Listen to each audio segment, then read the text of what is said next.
اگر آج امام حسین زندہ ہوتے تو ہمیں اور اس پوری امت کو کیا نصیحت کرتے؟ اگر آج وہ مسلمانوں کے حالات، شاید امام حسین رضی اللہ تعالیٰ عنہ ہمیں یہ بھی نصیحت فرماتے کہ محبت صرف نعروں سے ثابت نہیں ہوتی۔ بسم اللہ الرحمن الرحیم۔ محرم الحرام کی خصوصی سیریز کی آج ایک نئی قسط کے ساتھ آپ کے سامنے حاضر ہوں۔ آج کا موضوع انتہائی یونیک اور منفرد ہے اور فکری اور دعوت کے انداز میں ہے کہ اگر آج امام حسین زندہ ہوتے تو ہمیں اور اس پوری امت کو کیا نصیحت کرتے؟ اس پر کچھ بات کرنا چاہتا ہوں، ایک لمحے کے لیے توجہ کا طالب ہوں۔ معزز ناظرین، کبھی کبھی انسان تاریخ کے اوراق پلٹتے پلٹتے ایک سوال پر آ کر رک جاتا ہے، ایک ایسا سوال جو دل کے دروازے پر دستک دیتا ہے، ایک ایسا سوال جو انسان کو اپنے آپ سے مخاطب ہونے پر مجبور کر دیتا ہے، اور وہ سوال یہ ہے: اگر آج نواسۂ رسول سیدنا امام حسین رضی اللہ تعالیٰ عنہ ہمارے درمیان موجود ہوتے، اگر آج وہ امت کی حالت کو دیکھتے، اگر آج وہ مسلمانوں کے حالات، ان کی کمزوریاں، ان کے اختلافات اور ان کی غفلت کو دیکھتے تو وہ ہمیں کیا نصیحت فرماتے؟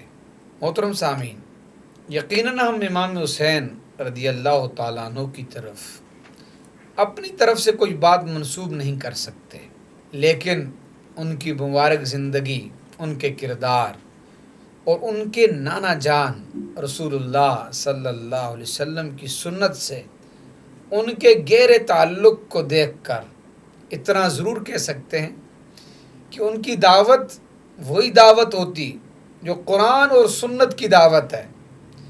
شاید وہ سب سے پہلے ہمیں نماز کی طرف بلاتے، کیونکہ جس حسین رضی اللہ تعالیٰ عنہ نے میدان کربلا میں بھی نماز کو فراموش نہیں کیا، وہ اس امت کو نماز سے غافل کیسے دیکھ سکتے تھے؟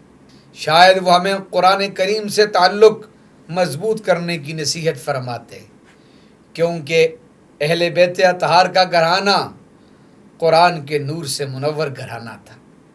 شاید وہ ہمیں یہ کہتے کہ مسلمانوں، آپس کے جھگڑوں میں اپنی طاقت ضائع مت کرو، اور اس کے ساتھ ساتھ ہمیں وہ یہ بھی کہتے کہ ایک دوسرے کے خلاف نفرتوں کی دیواریں مت کھڑی کرو، ایک دوسرے کی عزت کا خیال رکھو اور امت کے اتحاد کو اپنی ترجیح بناؤ۔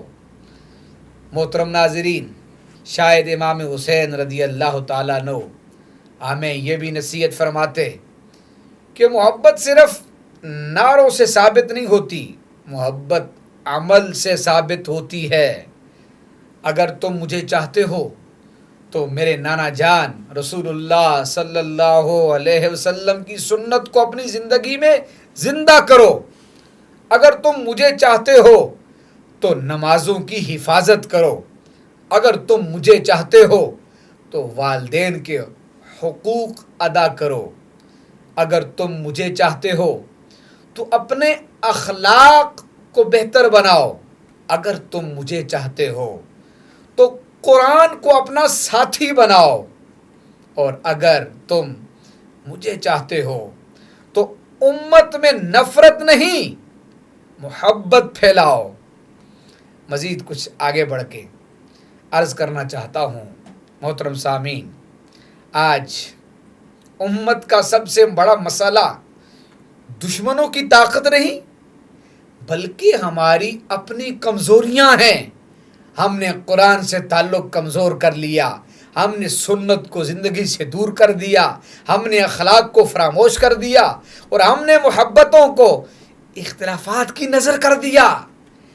ایسے حالات میں ہمیں ایک بار پھر امام حسین رضی اللہ تعالیٰ عنہ کے پیغام کی ضرورت ہے، اور میرے امام کا پیغام وہ پیغام ہے جو دلوں کو جوڑتا ہے، وہ پیغام جو اللہ تعالیٰ کی طرف بلاتا ہے، وہ پیغام جو سنت مصطفیٰ صلی اللہ تعالی وسلم سے محبت پیدا کرتا ہے، اور وہ پیغام جو امت کو ایک امت بننے کا درس دیتا ہے۔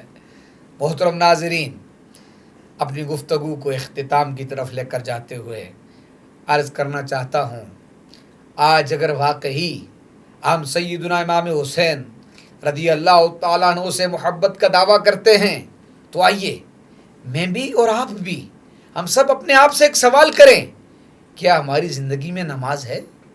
کیا ہماری زبان سچ بولتی ہے؟ کیا ہمارے معاملات دیانت پر قائم ہیں؟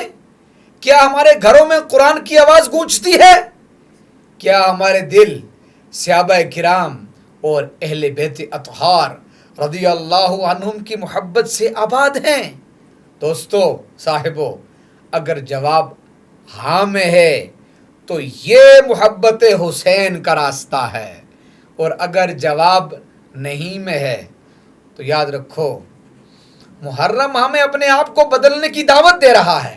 آخر میں دعا کرتا ہوں اللہ تعالیٰ میں سیدنا امام حسین رضی اللہ عنہ سے سچی محبت، ان کے اخلاق، ان کے صبر، ان کی عبادت اور ان کے نانا جان صلی اللہ علیہ وسلم کی سنت پر چلنے کی توفیق عطا فرمائے، آمین یا رب العالمین۔